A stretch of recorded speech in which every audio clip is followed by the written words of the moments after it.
Squiz Kids! It's your daily news fix. Fun, free, fresh.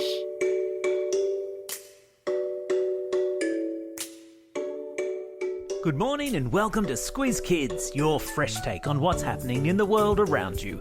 I'm Bryce Corbett. It's Wednesday, December 9.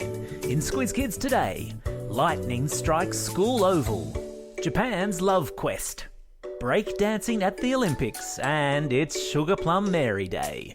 That's what's making news, kids style. The Lowdown.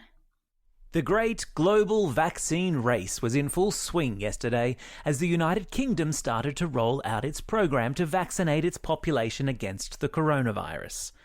A 90-year-old woman named Margaret Keenan was the first person to receive the vaccine yesterday and said, "I can finally look forward to spending time with my family and friends after being on my own for most of the year. Hooray for that."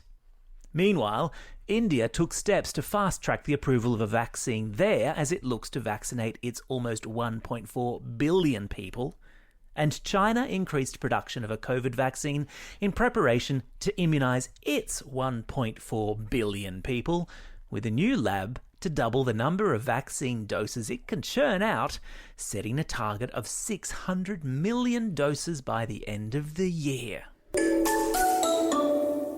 Kids and teachers at a school in central Queensland got the fright of their lives yesterday when a bolt of lightning struck at the end of the oval during their end-of-year celebrations. 13 students and 2 teachers from Clinton State School in Gladstone were taken to hospital, but thankfully no one was seriously injured. Great big electrical storms have been sweeping the interior and coastline of central Queensland for the past week, a place where tropical storms at this time of year are common. Gosh, the length some kids will go to get out of an afternoon in the classroom.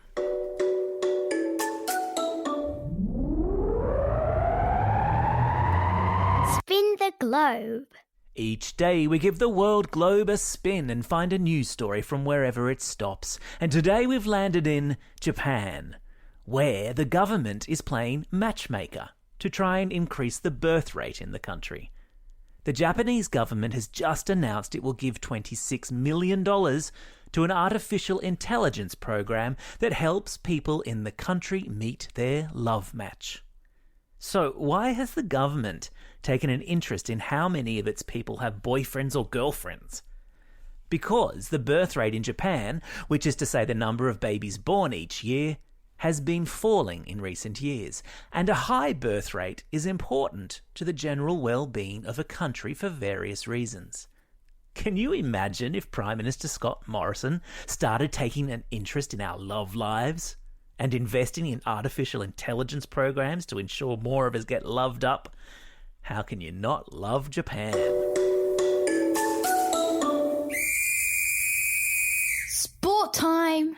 Here at Squiz Kids, we pride ourselves on not passing judgment on the news of the day, but rather reporting just the facts. So, we'll endeavour not to sound surprised at the latest sport to be included in the Olympic Games. The organisers of the Games yesterday announced that breakdancing would be an Olympic sport for the first time at the Games scheduled for Paris in 2024. And it's been met with a storm of protest from other sports who have been waiting patiently for years, applying to be considered an Olympic sport, in some cases waiting for decades. Games organisers described the decision as an attempt to appeal to a younger generation. Well, maybe I've missed something, but wasn't breakdancing popular back in the 1980s? I'm just waiting for them to add daggy dad dancing as an Olympic sport. I would totally win gold in that.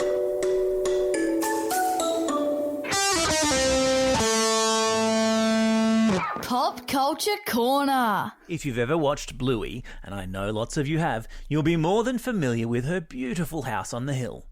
An old Queenslander-style house, similar to ones you find in a city like Brisbane, it has a prime spot in a prime location with views across the city skyline.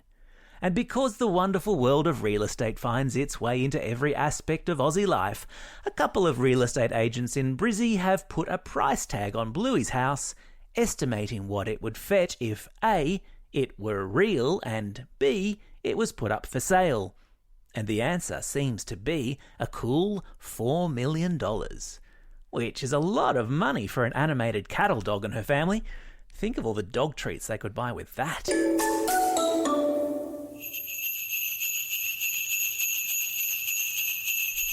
Hands up who loves Christmas.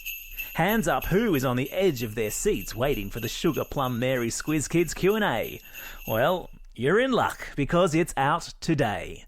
That's right, we managed to secure one of Santa's elves for the last Squiz Kids Q&A for the year, and it's a cracker of an episode. How does Santa make it all the way around the world in one night? What's Sugar Plum Mary's favourite reindeer? And do elves get to go on holidays? All these probing Christmas questions and more are answered in this very special festive episode. If you're listening on a podcasting app, it should play automatically after this episode. Or it's otherwise available for a listen at any time via all good podcasting apps or via the Squiz Kids website, squizkids.com.au. Enjoy! Rosie's recipes. Every Wednesday, we stick our head into the Squiz Kids kitchen to see what Rosie has been cooking up.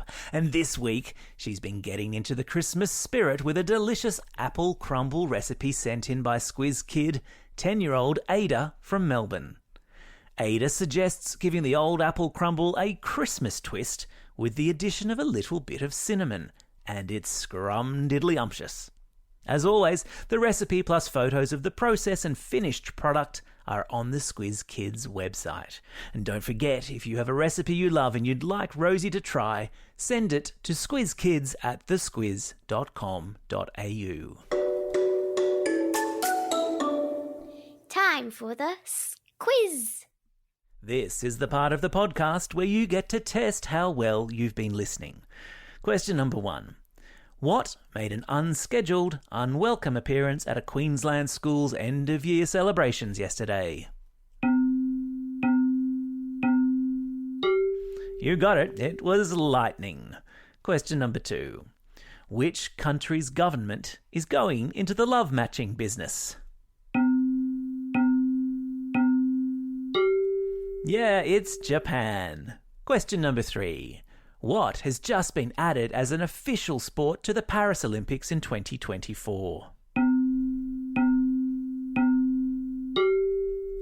You got it, it's breakdancing.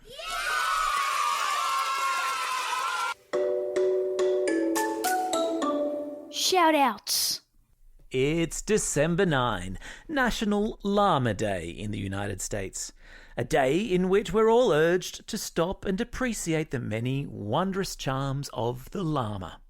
Not least the fact that they are champion spitters, and they apparently make for excellent guard animals. It's also only 16 very short sleeps till Christmas. Oh, come all you faithful. Plus, it's a special day for these Squiz Kids celebrating a birthday today. Molly from Tumut, Madeline from Bathurst, Samantha from Paralawi, Ezekiel from Griffith, Amelia from Fulham, Libby and Isabel from Wavell Heights, Lucy from Canberra, Bronte and Ralphie from Ainsley, Molly from Kempsey, Chase from Oran Park, Isabel from Perth, Caitlin from Chipping Norton, Clara from Voyager Point, Sophie from Baldivis, Geordie from Albany Hills, and Charlie, who's originally from Sydney, but is living all the way over there in Tampa, Florida in the United States. And so, to our classroom shout-outs for today.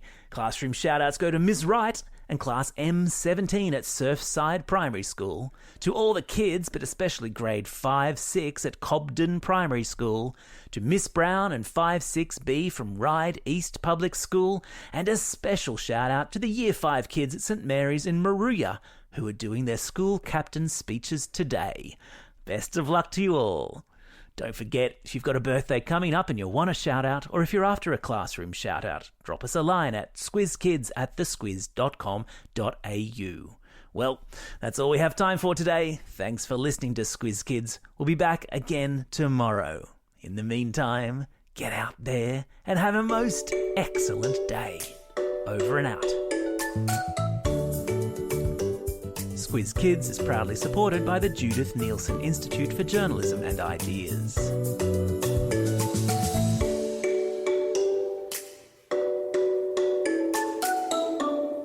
Squiz Kids! It's your daily news fix. Fun, free, fresh.